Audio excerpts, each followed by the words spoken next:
Hello সবাইকে। দেখতেই পাচ্ছ আমরা আজ কোথায় এসেছি, তোমরা দেখে বুঝতেই পারছো নিশ্চয়ই। তো আজ আমরা এসেছিলাম একটা পুচকুর অন্নপ্রাশনে, ইনভাইট ছিল আমাদের। এই দেখো পুচকুটা কি কিউট না।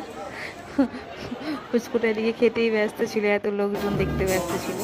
তো আমরা এদিকে চলে এলাম অক্ষয় কাউন্টারে, একটু কোল্ড ড্রিঙ্কস নেবো, একটু স্ন্যাক্স নেবো। এত গরম, এত লোকজন, উফ, জাস্ট কি বলবো তোমাদের। যাই হোক, চলো এবার তোমাদের দেখাই বাকিটা।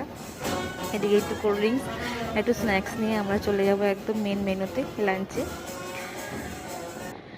এদিকে একটু নিয়ে নিলাম পকোড়া, একদম মেন মেনুতেই বসবো, আর বেশি খাবো না, জাস্ট একটু টেস্ট করার জন্য নিলাম, আর কিছু নিয়ে। দেখো মেনু কার্ডটা বেশ খুব ইউনিক লাগলো আমার, খুব ভালো লাগলো খেতে, এটা চেকবুকের মতো। যাই হোক, এদিকে এক গাদা আইসক্রিম সাজানো আছে, যে যার ইচ্ছা নিতে পারে, চাপ নেই অত।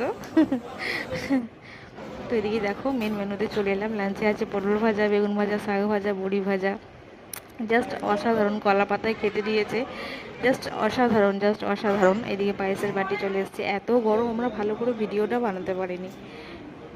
শাড়ি পরেছিলাম, দেখো কেমন লাগছে শাড়ি পরে, সবাই জানিও কেমন লাগছে। দেখা হবে পরের ভিডিওতে, আজকের মতো